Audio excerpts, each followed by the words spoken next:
Anchor is the best way to make a podcast. This is Josephine Electric, the lead singer of Family Electric Ghost. Anchor gives you everything you need in one place for free, which you can use right from your phone or computer.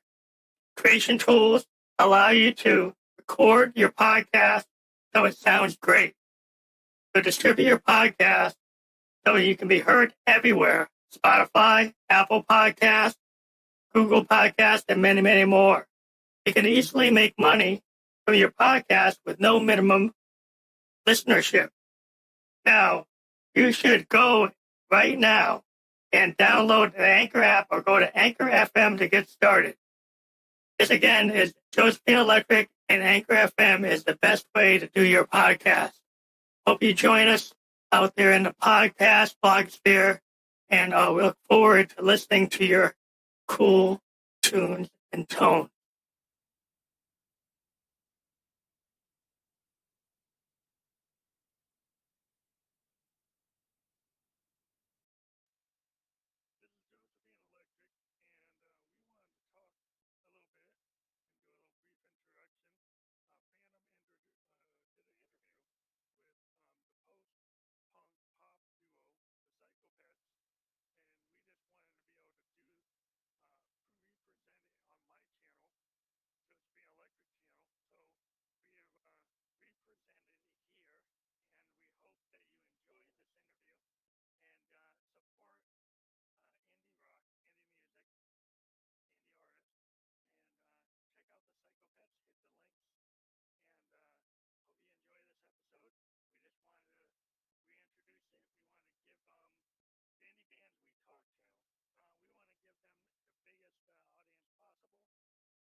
Hello, this is Family Electric Ghost.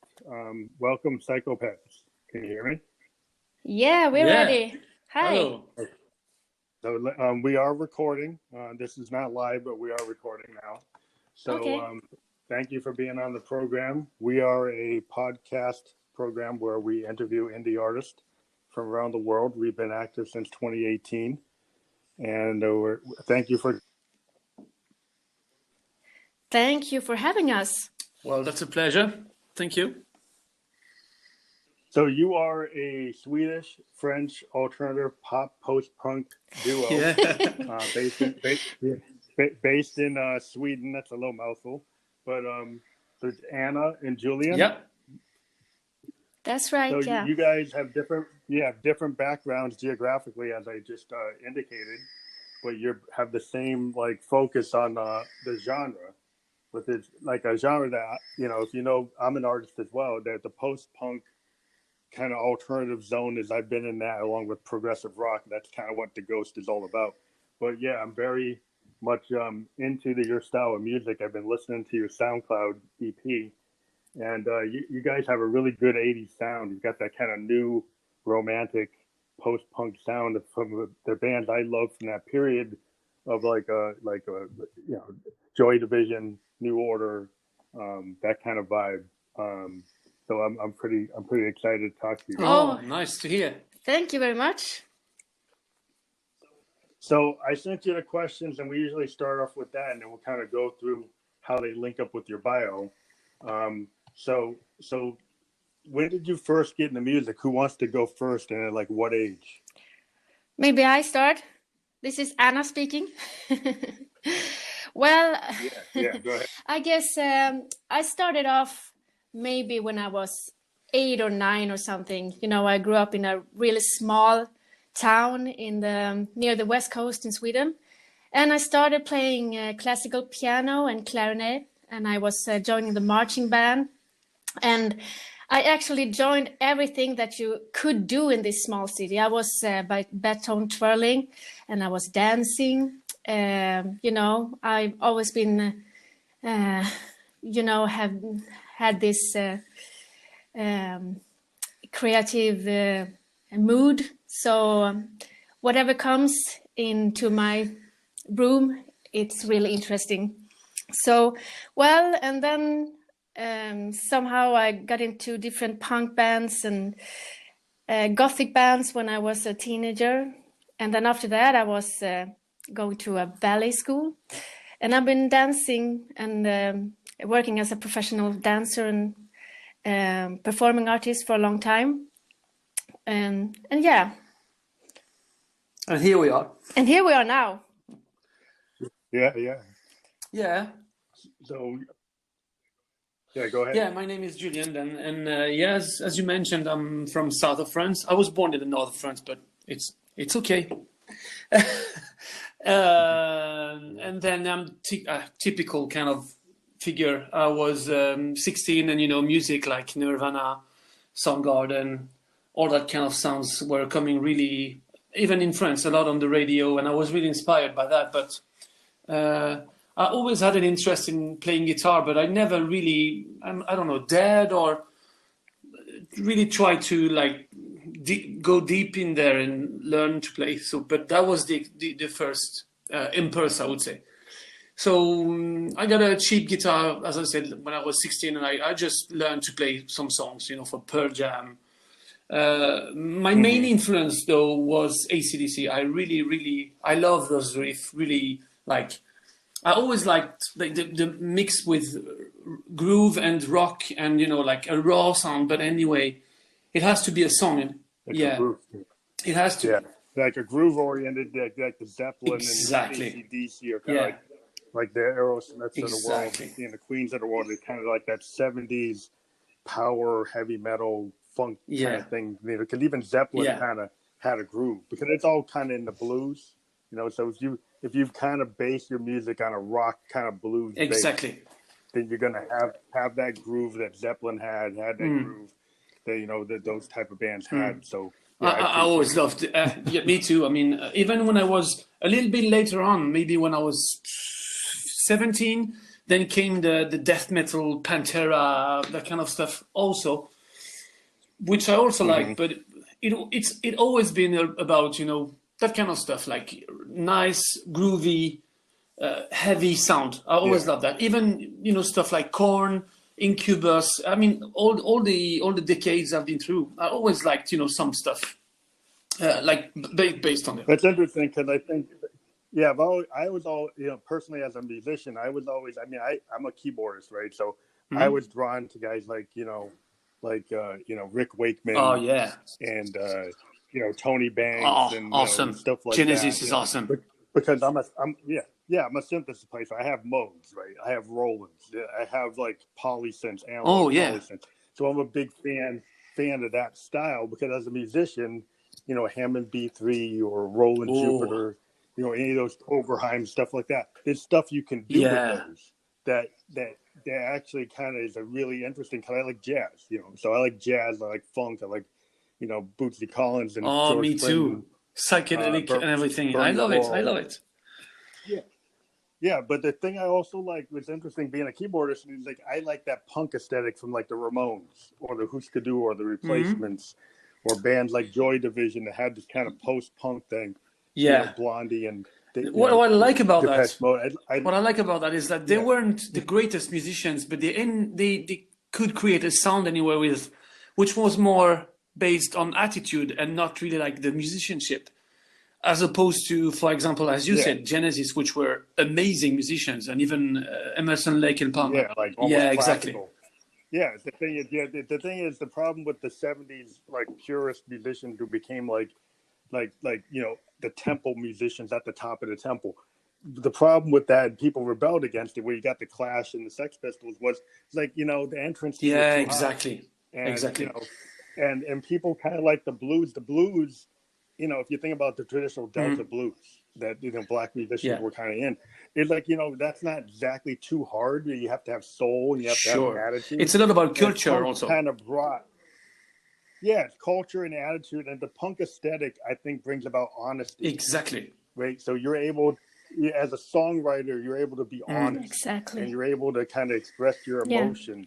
And I think that's why people like death metal, they like grunge, they like punk, in the punk aesthetic, to me, like in a band like Yeah. Joy Division, is the whole idea is that you get this punk aesthetic and you can kind of play with it, and you can be a little bit more precise, and you can actually bring musicianship to it, but not like a Jimmy Page and not an Eric Clapton, but you can still do something really significant. And yeah, I think once you become, at ease with your own choice in genre, you can become a standard bearer in that genre. And if you get really, into it, you don't have to be Exactly. perfect. You just have to be.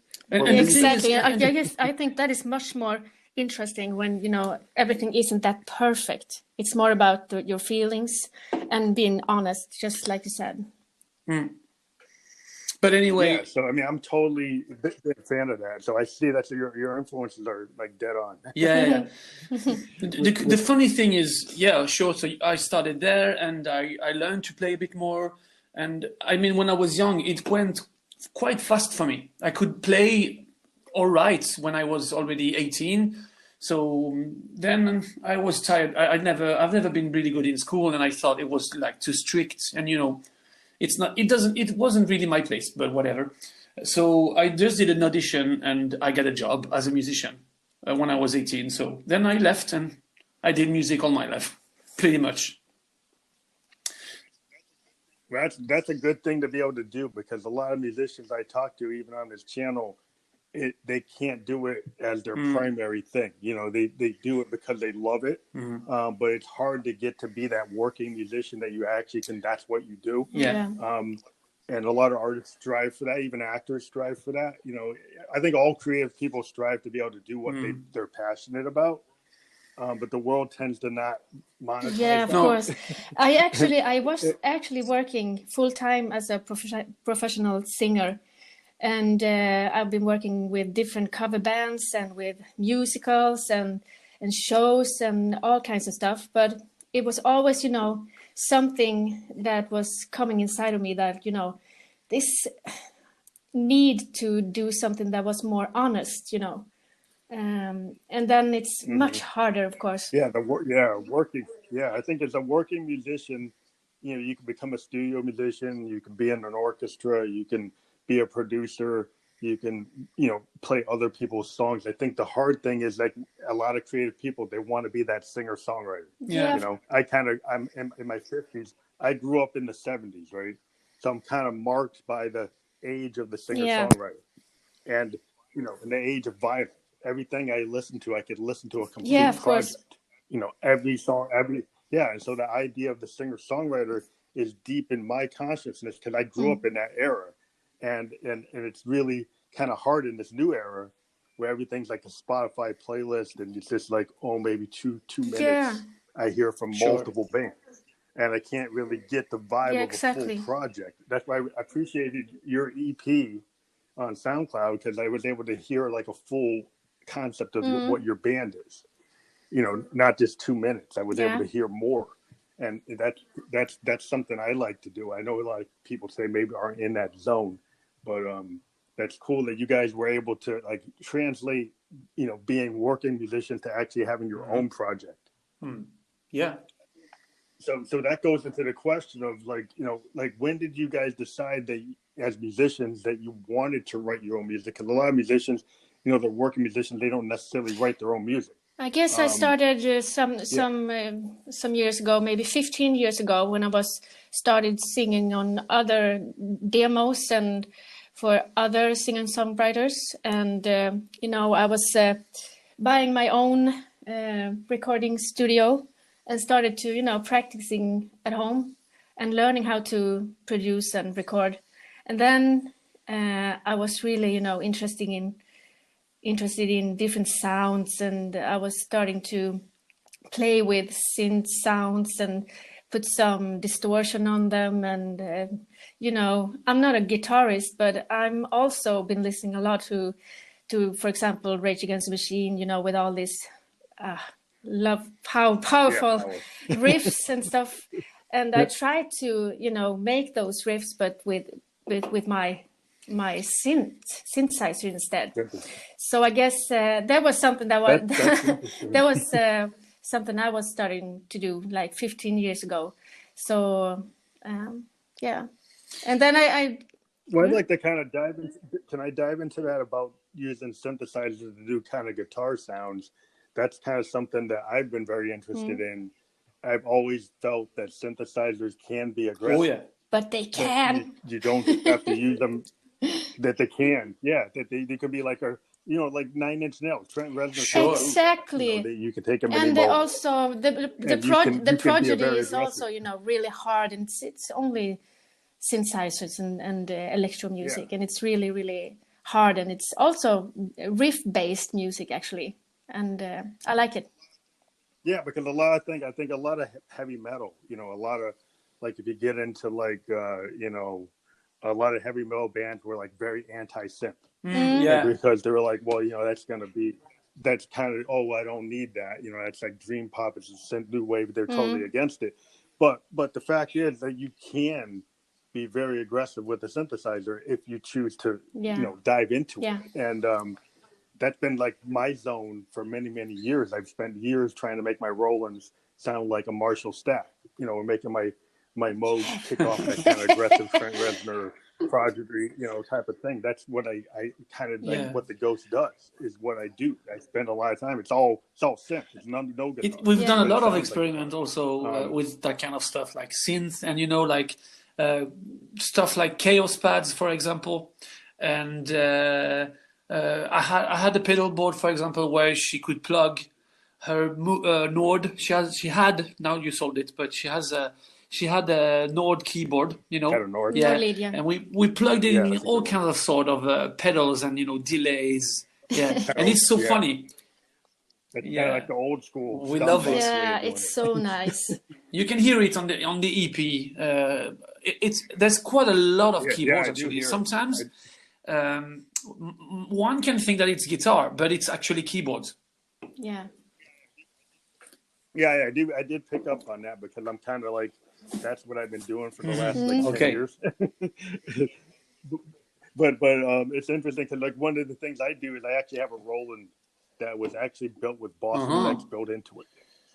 There was a Juno from amazing. like 8 years ago called a GI, and it actually has like every Roland stomp box built into it. And so when it does guitar, it uses like supernatural waveforms against Boss effects that you can chain on top of each other, great. tons of effects. And then it actually can kind of use supernatural. If you understand, supernatural sounds kind of can mimic a real instrument. And so it can actually kick off feedback and harmonics and all kinds of stuff. And with the pedals, you can actually kick in wah-wahs and full distortion Boss pedals embedded into the sound, into the preset. It actually can be saved that way. And so and then I actually bring in heavy tones through a Model D Moog and combine that. And then because I get the analog signal with the digital signal and the effects, I can get something that kind of approximates guitar. But it's just something I want, because I'm a frustrated guitar player. I tried to play guitar when I was a kid, and my brother was able to pick up a Fender Strat, and he could do it. And I tried, I couldn't do it. And I just grabbed like a Roland Juno, and then I was like, oh, I actually know how to do it. And I just, so okay, well, that's where I was going to be. But now, last Christmas, I actually bought myself a guitar. So, now I can plug in it and hang it on, and I actually pimped it, so it's really cool. And I actually almost feel like a guitarist, but it's a guitar, but it's so... Yeah, guitars are kind of like, like some people love the guitar, and I actually kind of debated it's a deal breaker, like, actually, mechanically, almost. Like, well, some people they get really like, oh, you got to But the other thing, I kind of like intimidating people with a big stack of synths that end up approximating the same thing. Now, when they're not mobile, but I think you can kind of do a Keith Emerson kind of thing, which can, or Rick Wakeman or Bernie Worrell thing. But yeah, either way, however you do it, it's cool, because I think it's cool, and I have used guitars to get in. I gotta go to New York and stuff because you want to get connected to the audience. And that's one thing being a keyboardist. Is if you're behind a big stack of Hammond B3s and Wurlitzers and Yamaha pianos, like people don't see, and it's hard to connect. to the crowd, you know, so you want to connect to that crowd, and that's where the guitar kind of does that. So that's interesting. So your influences, I kind of get into, I can hear it. But like, if you're going to name check some of the bands that really inspired you, who would you say are the ones that inspired you the most? Oh, it's so hard. I mean, from the 80s, actually, we also grew up in the 70s. So my big influences from the 80s, I guess, would be Cyndi Lauper. But then take that with a little bit of Gwen Stefani and mix it with Beck and some elements from Rage Against the Machine, and then I think we got it. Yeah, I do actually hear all that. I do hear all those because I'm kind of a historian on music, so I know exactly who you're talking about. Yeah, it's interesting. So would you continue, like, and I heard some of your like heavy metal influences on the other side. Yeah. Any other ones? On my side, it's, as we said, Led Zeppelin. I mean, it's very broad. I love almost every kind of music, but as a guitar player, it would be like Led Zeppelin, as I said, AC/DC. I also love a band called King's X that not so many people know, but they are legendary. I absolutely love. I also love like crossover music, like Living Colour, for example, which is a little bit fusion rock. Faith No More. But also, I had my time, with like guitar players like Joe Satriani, Steve Vai, that kind of. I mean, I really try to embrace any kind of music. Yeah, I love classical. Actually, the only thing I studied is classical.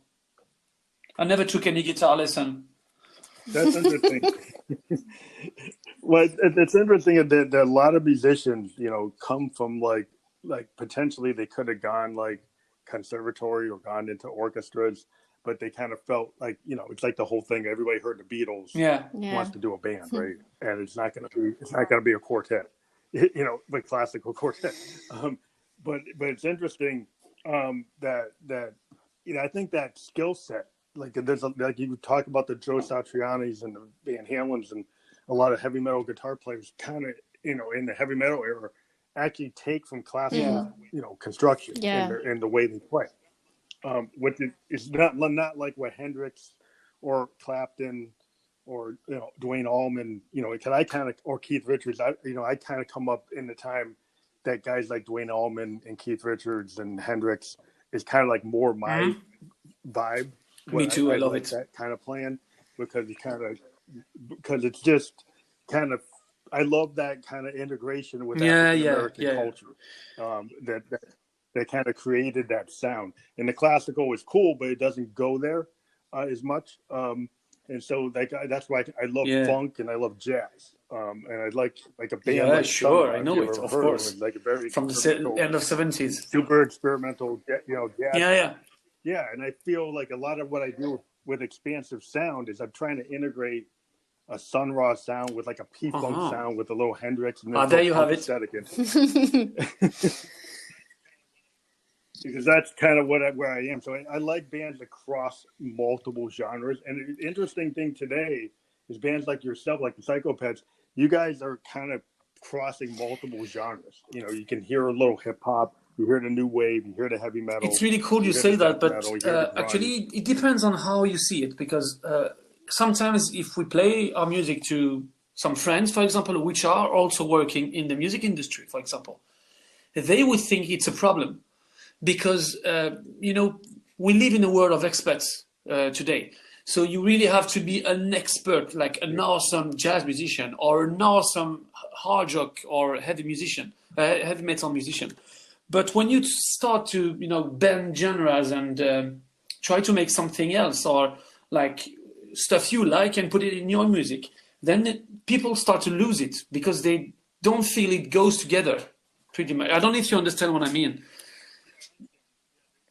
Yeah, I understand. Yeah, there's a lot of purists that are like, if you get into like, if you think about electronic music today and people think you're a DJ, right? Or they don't think you're Keith Emerson. They don't talk about Rick Wakeman. They don't talk about Burning World. They talk about like a DJ. And so, like, being an electronic musician, I'm kind of from the schools, like, well, Rick Wakeman, that's an It electronic is. musician. And so when you get people that are so in their lane, like, oh, it's Yeah. EDM, it's got to have the drop. It's trance, it's got to be this.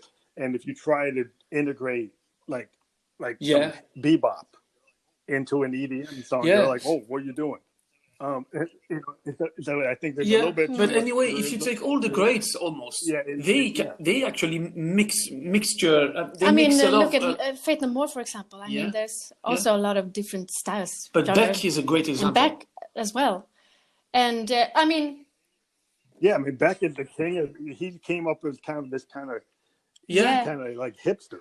He was a hipster doing kind of this kind of pop focused, kind of like, oh, I'm just gonna be this kind of loser vibe of the, and then mixing hip hop, and then he went into funk, and then he went into like doing like Dylan, like on the tracks type of stuff. So he's been allowed to, like, well, Beck can be that, but then like somebody new can't do that. It's like, to me, it's like, if you look at Hendrix, Hendrix broke all the rules.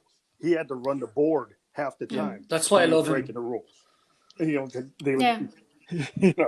Because people wouldn't want to record what he heard, and he said, well, you can't do that. And he's like, well, yes, you should. And so I think when you're breaking the rules, that's actually a good sign. Thank you for saying that, because we've been hearing the opposite for too many times now. It's like, who is gonna? I think the management in the record industry is notorious for being on the wrong side of like the thing that actually is the next big thing. You know, like nobody saw Nirvana coming. Yeah, sure. Yeah, that's nobody. true. They told Queen. They told Queen to take Bohemian Rhapsody and cut it down to like 3 minutes. I mean, so you can't go by people like that, because all they want to do is just clone the last hit. That's typically the record industry just wants to. But the biggest problem with that, is actually the monetization of music. I mean, right now we do this for fun. We used to earn money with playing or singing, as professionals. But I think sometimes it could be a drawback to, like, if you want to have like money quickly, I would say. It can be anti-creative, and the thing is, if I can talk about us a bit, I mean, it's like all the songs you heard, they were like demos from Anna, which were like quite nicely done already, but we just reworked them with this this kind of band we have now, and I try to influence a bit, but it's mainly her songs, and. It just came up like this. We never tried to sound like this or like that. It just, this mix of... We did what felt was best for the song, actually. Yeah. But you serve the song. Yeah, exactly. Serving the song, I think, is the best thing an artist can do.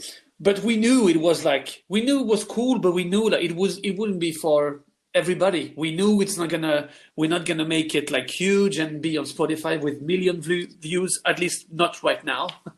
But it's not the plan, actually. No, we just want to have fun and experiment with our, what we like. And if someone likes it, then it's a bonus. Yeah. Well, I think if you think about it, like, I've been a big fan of music, right? That I tend to like bands that were like undersold or not known. Like one of my favorite bands is the Velvet Underground. The Velvet Underground in their time were not successful. They are huge now. But now are basically institutional as like the beginning of alternative rock. Is basically everything Lou Reed did and John Cale did, all that stuff they did was actually the precursor to what, you get bands like REM and Wilco and stuff like that. It's all based on Lou Reed's attitude of that you can kind of you don't have to talk about love, that you can actually talk about the dark side of the street, and bring that kind of dark vibe into pop, where you can talk about drug abuse, you can talk about all kinds of things that are not actually part of pop songs. Actually, that's why the lyrics, my songs are the lyrics are quite important. Important. it's always with a dose of irony and humor and everything. But Anna has she's writing lyrics, and she has her subjects, and I think it's interesting. Yeah, what I like about it, kind of remind me of kind of like Lou Reed. If you're listening to like White Light, White Heat, or you're waiting for the man, and like I kind of pick up like a Lou Reed vibe where you're talking about things, the kind of dark things. I mean, even the titles of some of the songs, she's so bizarre in the mood to kill. It's like you're going into a direction that is not normal pop. It's like it actually is kind of in the new wave era. A lot of bands did that, like Television. They did stuff like Joy Division had that kind of content because they were kind of following what Lou did. And then they were taking it with a punk attitude, and then the new romantic attitude kind of what I like is when you get like into these like spaces where you can let the synth kind of play out, and you can play with different tones, and you can play with the beats because you're using drum machines or using other electronic capabilities, but you're not always trying to make a dance here. You're trying to make a statement because you're actually a songwriter using tools that some people just do to do beats, but other people do to actually make statements through songwriting.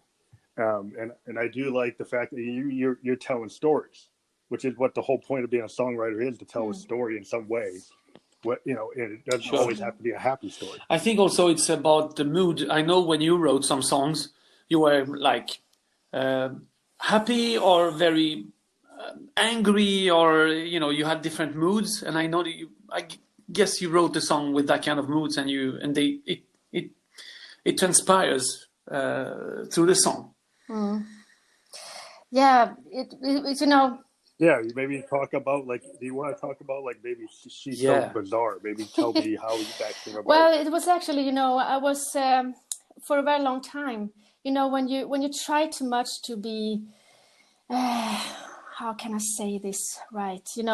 Political correct. You try to stay on the right side of the road. You always go with the stream. You don't stick out. You don't want to stick out. You don't want to do this and that, and you feel along the way that you're getting more and more dishonest to yourself. And I guess when you only trying to walk this narrow road, it gets the walls suddenly are starting to closing up on you. And what happened to me was that suddenly, this other side of me, it was like almost a monster that was coming from inside that just wanted, to break through, to, really, really put down all the walls and, see reality. What the fuck am I doing here? Who am I in all this? And, so this was a reaction, I guess. And, it's basically, the verse is about this girl that I really hate. I know a girl, she's so bizarre, metal to the floor when she's driving the car. She's really angry, she's really nasty, she's, doing everything that you shouldn't do. And of course, that woman is me. But when the refrain is coming, when the chorus is coming, it's the other me saying to this girl, all I want to do is go bang, bang, bang, start a little war with the girl next door. You shouldn't be here. I don't want to hear about you. I don't want to see you. Get out of my way. You really disturbing my path, my life.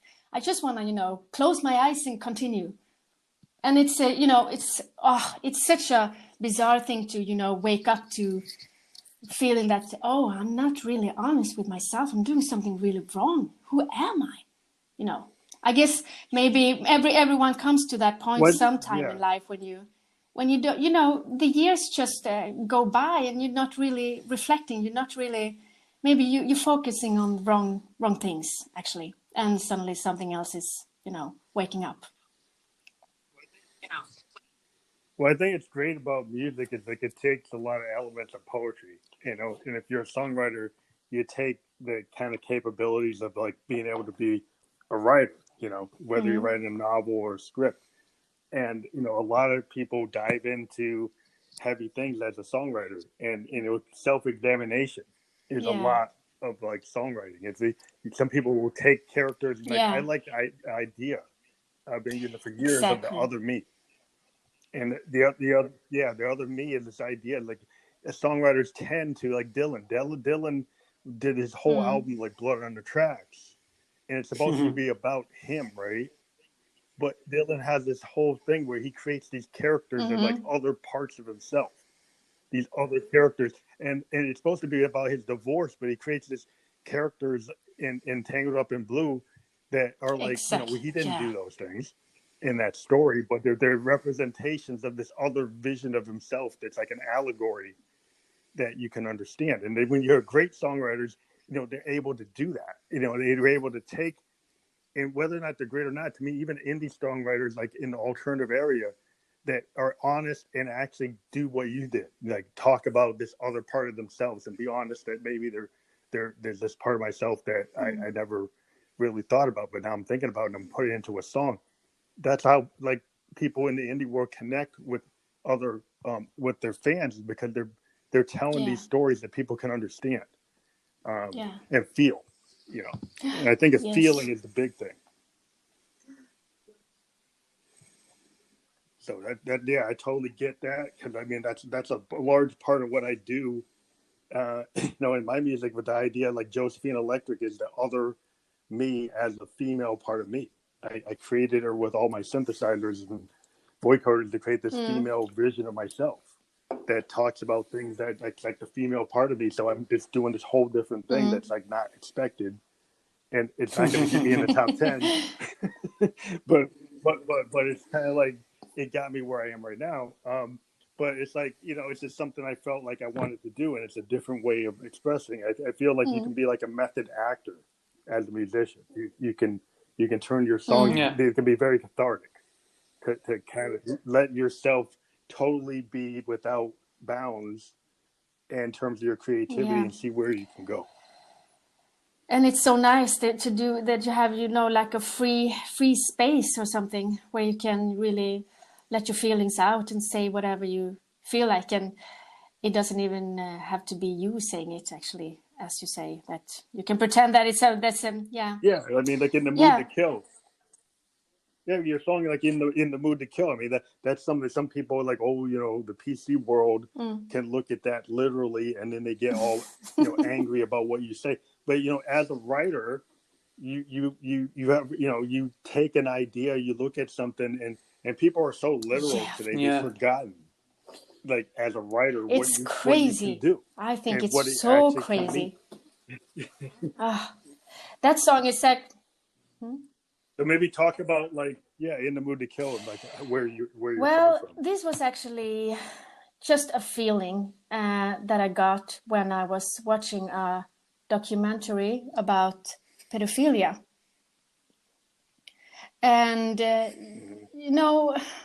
just felt I'm gonna go out there and just find those bastards and shoot them to death. Well, I guess it's a kind of normal feeling you get when you watch these things that's happening. So it's nothing more than that, actually. It's just in my fantasy. Well, after I saw this documentary, I had this strong feeling that this is so wrong. How can these fucking people get away with something like this? And how can these people be in this power and have themselves behind other backs and protecting each other? It's I was just so disgusted. So this song was basically about me getting out, just finding those bastards and shooting them to death. And I know that's politically correct, and so it seems like I know, but it's just a feeling. No, but like I think, well, I think a lot of times in music and art, like you use it to be cathartic. A lot of what I do and what a lot of musicians I've talked to, like music is kind of like their own therapy for themselves. Like as an artist, if you're a painter, your painting kind of represents all your feeling. And as a musician, because we can actually speak in poetry and vocals that can represent like pain and feelings, you can express that. And it's like that's an honest moment. That's what it is, and it's art. it's art. It's like any kind of expressionism or anything. It's like you're representing what you feel. And some people Yeah. use art in a different way. They kind of create a character, or they try to be a couple steps removed from it, and it's just like, oh, it's just a fun track. It's just really, yeah, and everybody probably does that too. I mean, you, as a musician, you'll create a track one day, and it's like, oh, well, that's actually kind of poppy. I didn't really mean to do that, but it came out that way. It's kind of like, to me as an artist, I would make a question to you guys: do you find things just come to you, or do you like agonize about how you make it, or or is it kind of come anyway? Like, how do you guys like? What's your most common way of writing a song? Do you kind of let it come to you, or do you try to actually construct it? Actually, for me, it's way? more. It's. I get a content and maybe some words and a feeling, and then I'm starting with the bass line and with the beat. What is the beat? What is the bass line? And then I'm starting around this with the feeling of the song. What shall it express? So, yeah, I guess it's the feeling, the content, and then sitting down. Maybe I have this, urge to, crash something, break something.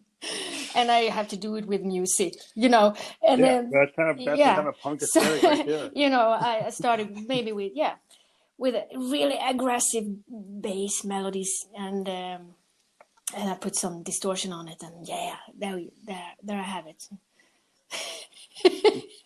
that death metal kind of punk vibe is, the Johnny Rotten, like, God Save the Queen. It's like they got this attitude, like, I want to rip it up. He's like the Ramones, he's like you get this idea that the punk aesthetic, and even like like when you get into Nirvana and Pearl Jam, they brought it back. I mean, the Sex Pistols and Television, all those bands went away, and we had all this like kind of fake hair metal and new wave that kind of grained on people, and then people wanted something more substantial, and then Kurt Cobain gave it to him, and then Eddie Vedder gave it to him, and then Soundgarden gave it to him, and Alice in Chains gave it to him, and then it had like, wow, like you can be angry, you can express that. It's quite funny because actually there we work very differently. Anna she's very quick. When she has an idea, it's like everything comes it comes at you. You have like a lyric, you have a melody, you have maybe sometimes a chord progression or a bass line. So she's just like, opening the computer, slamming everything in there, and then she's leaving. It's like mess everywhere, but the song is there. And then that's when I come in. Clean up. And put everything in different colors, and or maybe we can cut this because this is muted, this track, so why do you need this? Oh, there's something I didn't, and you just clean up, and then you put some guitars, and so it's a good collaboration. It's really funny sometimes. Then I clean up the project, and then when the project is clean and I laid my guitars and some ideas, then we meet together in the studio, and then she's like, oh, I'm gonna do a synth solo, and then I have to get out almost because she can't work when I'm here. So she's just like, throwing her idea again, maybe 5-10 minutes. And sometimes it's so funny when I get into the studio, she's so into it, she doesn't even see me. But we're very different on that side, I would say. You're more structured. Well, I think that's cool. And individualism is great, because if you think about like a story about The Who, The Who were very interesting because there are 4 individual personalities all go in different directions, all at the same time. Yeah, and somehow it works, and you have all cacophony. Yeah, exactly. Like he does what he wants. But the Who, he does what he wants. But for the Who, it works. In the other band, it wouldn't work. But within the Who, he goes off and he doesn't keep the beat. Actually, like even Entros was not exactly keeping the beat because he's soloing too. Actually, Pete's keeping the beat with guitar, and it's like that is not the normal structure of a rock band. And and I always thought that was interesting, and it worked. That you had all these disparate personalities, and sometimes it's really interesting in a group or in a duo Yeah, it's if true. you have this kind of dynamicism where that the opposites or different tastes actually create something that individually you would not create, but when you get together as that duo or group, that the whole creates this whole new thing that you would not do individually, which is why it makes you guys the Psychopets. Yeah. Thank you. I think that's cool about every great band I've ever read. I've been like a music historian reading about everything, like the birth of the Sid Barrett Pink Floyd, like Alex Chilton's Big Star, the birth of the Velvets, all kinds of disparate artists, going back to Lead Belly and guys, Sun Ra and Johnny Cash. But it's like, everybody's story is so different. And it's like a lot of things in art, it's actually like it is the kind of cacophony or the kind of, but that's like the things that don't work or the things that people that didn't think were going to work are actually exactly. Yeah. And what you describe now, it's actually what I miss now with these times and the way we consume music today. I always felt like music is like a way of life. It's a lifestyle. There's so many characters. There's so many different ways. There's so many wrongs that it's endless. Pretty much, it's endless when you start like, of course, listening to music, but also getting into the people who are playing this music. It's like it's endless. For me, it's a lifestyle, and I quite miss that a little bit when we're not on the road or. Yeah, it's very hard. That kind of gets into today's world as a musician. Now that we're in this COVID lockdown, kind of internationally, and musicians, in the same way that I'm talking to you because of technology that's similar to streaming, and I'm able to do this. But in the same way, I can find you on SoundCloud or Spotify when you're that. But the problem is, we musicians, we usually make money by touring or being in selling merch or being physically in venues. That's how we make money, because our it's always been kind of like that. Even in the days of vinyl, the bands like the Motown bands, they didn't really make any money from the records. They made it from touring. Because the industry has always made it hard for the artists to make money from the physical record. You usually make it from touring. And now that we can't tour, it's been very difficult. And so a lot of people are creating a lot of art, but we still got the core problem of not being able to actually earn any money from that art. So what are your kind of feelings about, strategies as a band? I mean, every musician primarily does it because they love to do it, and they were going to do it whether they made money or not. But what are your kind of feelings about what the strategies are, going in 2021? It's so difficult because actually just this last week we were, talking about this. How are we going to do now? How are we going to release our music without playing live? Are we just going to, put it on Facebook and Instagram, on Spotify, on Tidal or SoundCloud, or shall we, and as soon as we put it on SoundCloud, there are different streaming services that, we can make a lot of views for you. It's a jungle. I have no idea, actually. I have no idea. And it's the same when I get into this and, start to want to find new artists and music. It's so difficult. Where should I start? It's a jungle. I have no idea. For me and Julian, I guess we will just continue doing this for fun mostly, and because we love music, and we have to be creative to keep our dreams alive, to have this energy of creating something, making something, and have let our feelings out in different ways, and we will continue doing that. And we don't know when we get to work again, or when we get to play live again. We don't know, so who knows? Do you think about doing like the live streaming? Has there been opportunities, like in some places in the U.S., they've been creating like drive-in theaters where bands are able to, do shows and everybody's in their car. Bands have been doing like shows in clubs. Nobody's in the show, but it's live streamed and it's actually fans pay a fee. And so there are starting to get to be in the U.S. some ways to actually do live streaming where you actually can sell tickets for like $1 and $5 and get your core fan base and sell them a T-shirt, sell them a button, make it a whole kind of thing where a lot of bands, make their money through merch or by having a T-shirt or having a cassette or having a button, doing a live stream, doing that kind of thing. We've done that actually, not with this band, like but as a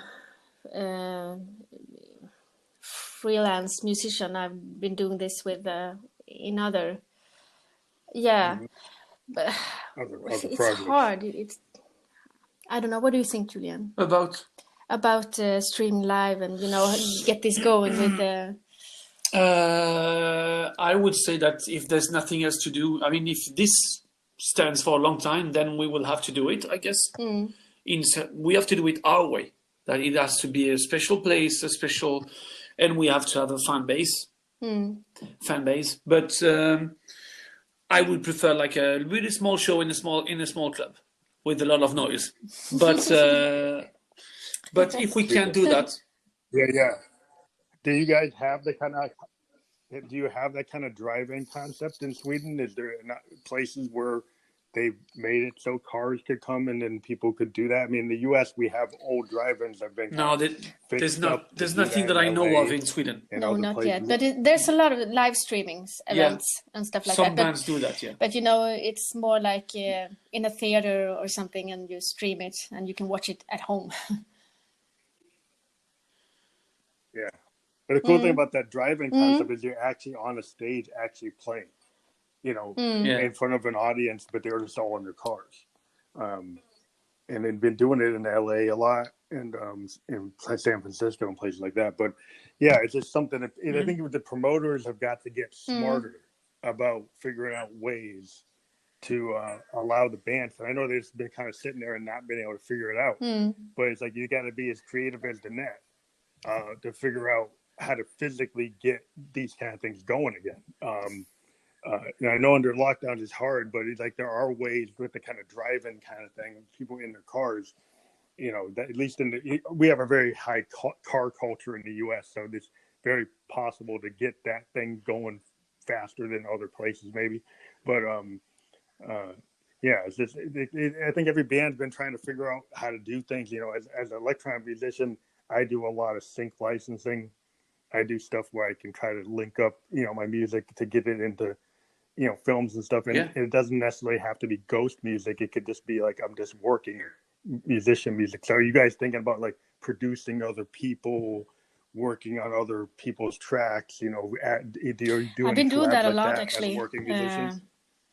I've been top lining and recording vocals and stuff like that a lot, actually, during the years in different projects. So that's nice. I like to do that. If it's the right people, if it feels like a good match. I think you just find the people. I played a bit on different projects. I played guitar a bit, but I mixed quite a lot of I've been a sound engineer for a few years now. Let's say 15 years. So I mixed very different kind of music, very different kinds of music, very different, bands from everywhere. And I've done that, actually, producing or mixing, and I'm going to continue doing that. Now it's not so much work in this, but still. So. You think more people are doing like just because they're kind of on lockdown, they're just trying to do whatever they can. I think it's a lot of that, and the projects I have now booked it is like this. People are recording at home, drummer, bassist, vocalist, and whatever. They send the whole project, and then I mix it, and sometimes I can make adjustments, but that's the way I collaborated along the years. sometimes adding a guitar track if they need it. Mm-hmm. But I think it's really open for us. We would love to Well, I play think, with, yeah, I don't know, DJs, musicians, whatever. If it's a cool thing, yeah, or other collaborations. Yeah. Well, that's the kind of question. Like a lot of bands, like some bands are kind of stuck, like in a genre. Like if I run into bands that are kind of traditional rock bands with a physical drummer, and they can't even record yeah, because they can't get to their drum, and then they're kind of stuck. And then some of them have tried to get the drummer to record the parts, and then it's just not working right. But it's been very frustrating for some of them because like they physically have to be together yeah, to actually put the songs together. And so they, unlike electronic bands or hip hop bands or other yeah, genres that can do more in the DAW, that they're actually still free to kind of perform, and not have to be constrained by the physical, yeah. fact that they got to have their drummer there, you know. So what are your kind of thoughts? That you feel the future of music in 2021? Are you feeling good about where we're going to be by the end of the year? It's a What are hard your question. Oh, Nobody can predict it, but at least we know one thing: people that love to play music will continue to do it, and people that are great at making hits and huge songs will continue to do it because they make a lot of money of it and they like it. That's what we know. But then how it's gonna go with live and how it's gonna go. I mean, I don't even know if there's I guess there's still big record companies, but a lot of the people I know and I work with, they don't even have a record company anymore. They just do it. They just do everything by themselves. So Yeah, the record companies have kind of messed themselves up by not advancing in a way that meets the artist. Because you got bands like Pearl Jam and yeah, Wilco, these big bands that they jumped off the labels because waiting for the labels to pay you when you actually can track your own sales and not have to worry about their accountants actually ripping you off. A lot of bands, the U.S. bands, are like, why am I going to go to the label and they're going to pay me twice a year when I can actually do it myself and know what I'm actually getting? And a lot of bands, like in the U.S., like if they run, 10,000 vinyls at $30 each, they'll make more money than if they sold 500,000 CDs. And so it's like, why am I going to trust a record company when I can actually? That's the good way. That's the good way of internet and that time. Actually, it can be great if you have good music and if you can touch a lot of people. I think the main problem is this: touching and reaching your audience. That's the toughest way. And I know some people who are working with records and stuff like that. They told me, get to be played on playlists. Get to meet the people who potentially can like your music, and then you're there. Yeah. But it feels like it's a jungle, as you said. It's a long way and it's a struggle, and you have to have a lot of time, and you have to be stubborn.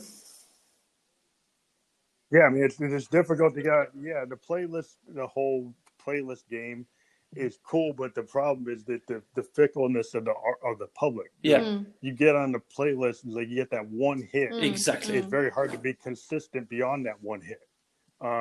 And so what I find is a lot of indie bands in the U.S. is they find that the touring, doing their own merch, selling their own vinyl, they're able to stay in the game. If they went to a label and they get one song, that one song only does good for it this year. Yeah.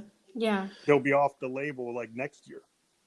And so if they stay indie and produce their own vinyl, their own tapes, their own t-shirts, they could still be active for 10 years. And so that's been the kind of issue, at least in the U.S. is a lot of bands have found I can actually keep on doing it if I make it a smaller operation. I remember reading an interview with the owner of Spotify here in Sweden, and he said there was a lot of talk about how the artists are going to do and everything to earn money and to live. And he said something like, yeah, but maybe some people have to realize that they're not fit to the new music market. Like, you have to produce one record maybe each year, if not more. And that's again, that's the wrong side of this, as you said, the record company, so the record company business. That's the wrong side of it. Music is not something like, it's not, fast food or anything like that. Sometimes it takes time. You need to also, like, resource yourself. Maybe you need to tour or work or whatever, and it takes time. So I don't know exactly how we can go on that side of things. Fast food, yeah. Yeah, fast food music is not.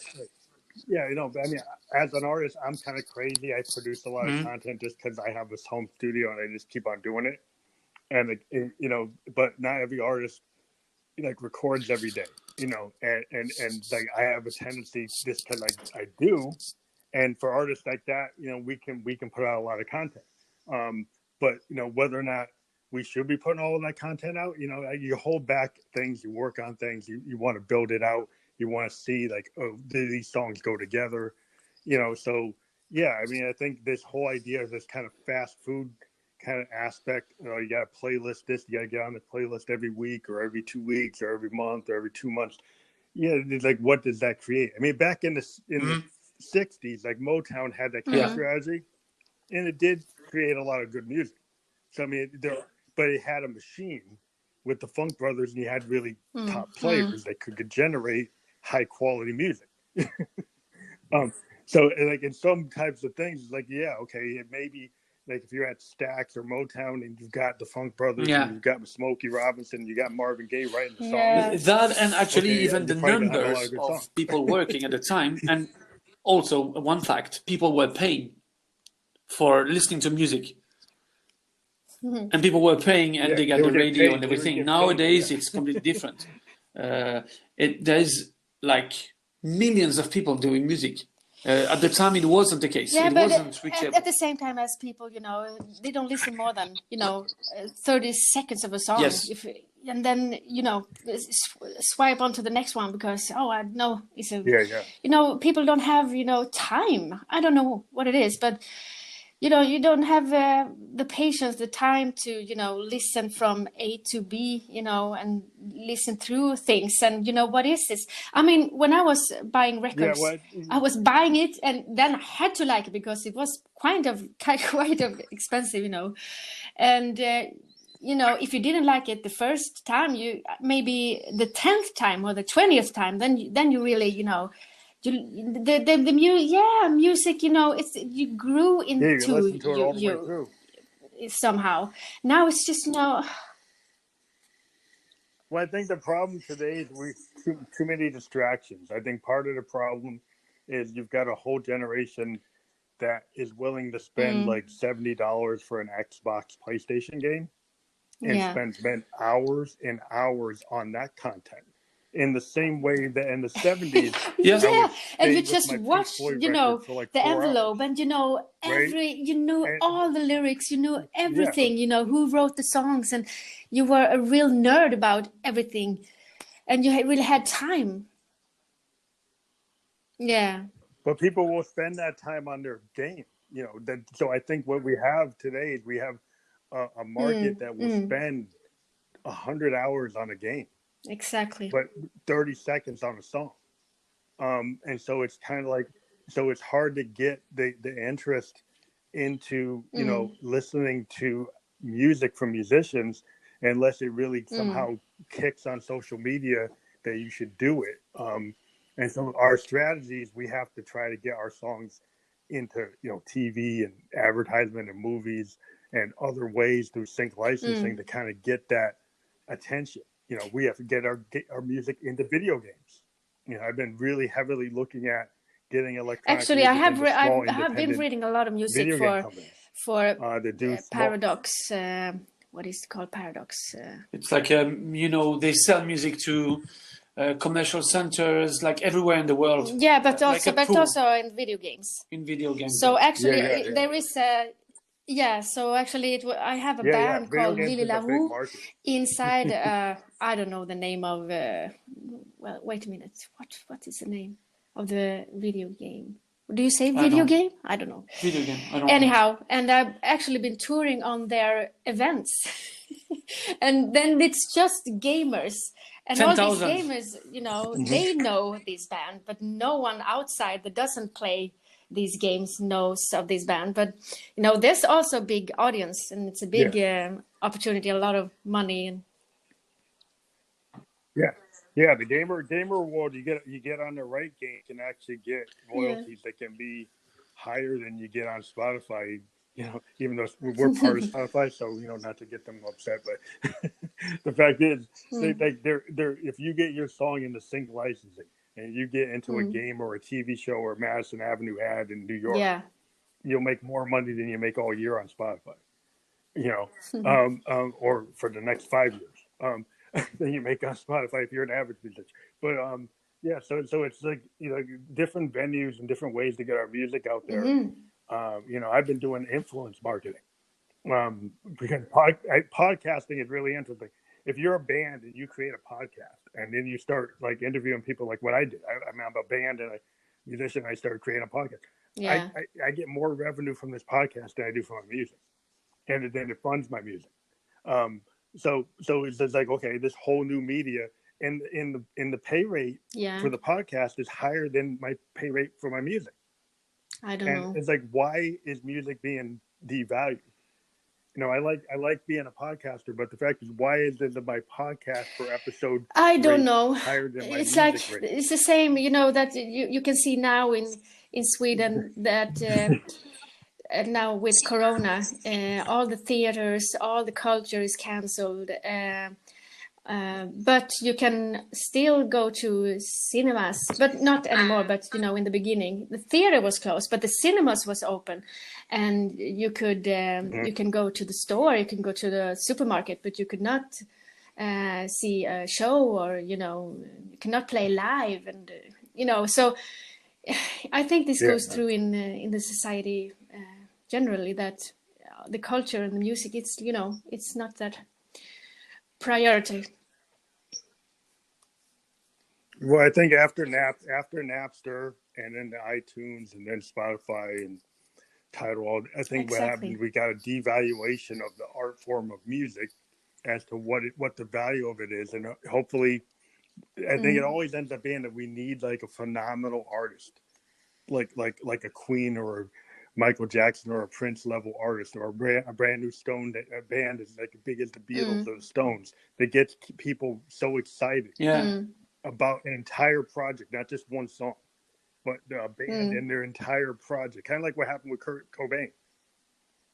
Everything Kurt touched, everybody liked every song on those albums. Exactly.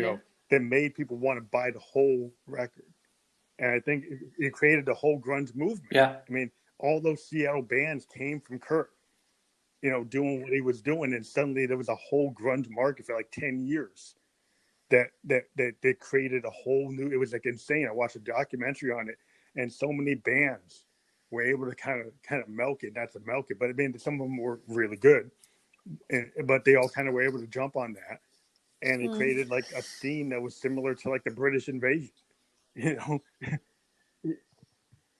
in terms of like, oh, the Seattle thing is invading the whole planet, So hopefully, I think as artists, we had a hope, that, and we always work toward it. You never know if you're the band that does it. Yeah. But I think everybody just believing in what they do and loving what they do as art.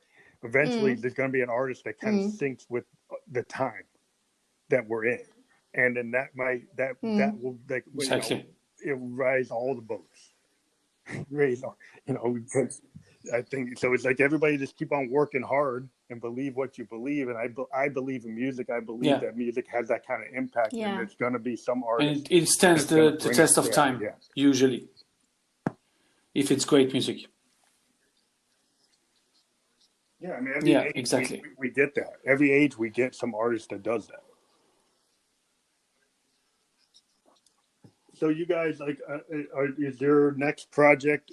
Yeah. You guys still working on the next project, or are you going to be pushing like the current We'll project? do in or are you parallel. thinking I about think what we're you're gonna do gonna. next? We just released these songs like 2 days ago on the SoundCloud. SoundCloud, yeah.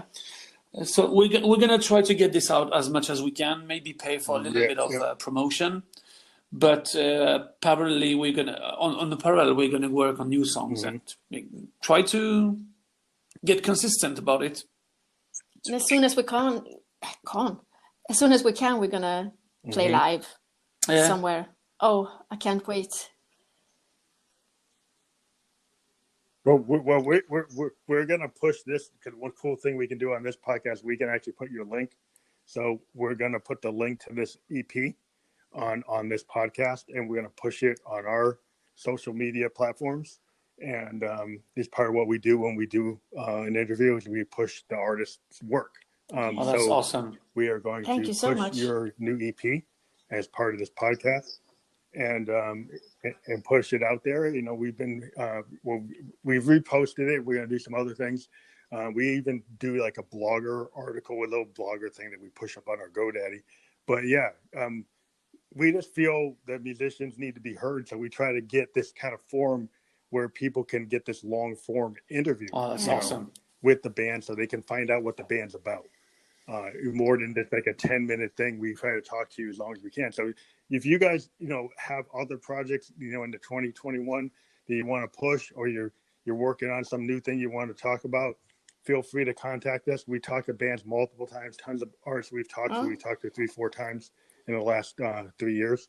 So yeah, we love to push the artists we talk to and find out where they are. So in 6 months from now, if you got something else you're working on, give us Awesome. a Thank you ring very much. That's great. It was great. Thank you for the great Pleasure. job you're doing for independent artists, and it's great. It's great to hear that. Yeah.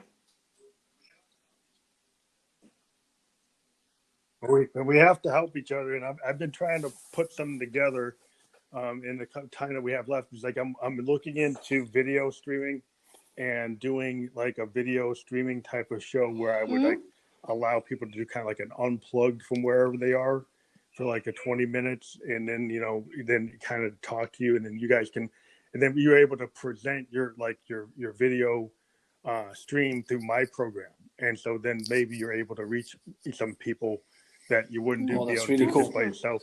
So we're working on something like that, and we'll be in touch with you if you have the capability to do like a StreamYard type of program where you could just play something for like 20 minutes or 10-15 minutes, whatever. We're working on that, so we'll get in touch with you when we're ready for that. Sounds interesting. We are working on that. Yeah. All right, so we'll talk to you later, and we'll push this up in the next hour. We'll send you the links. We've had trouble with Instagram for some reason. Some kind of European regulation changed, and they doesn't let us to send the hyperlinks. So we will send you the links to the podcast on Spotify, Apple, and Anchor through your email. And we will also be thank you posting so them much. on our Thank story you. on Instagram, so you'll see them there. Thank you. Yeah. Appreciate Nice it. talking to you. Yeah, nice. Okay, thank you. Have a good Bye night. bye.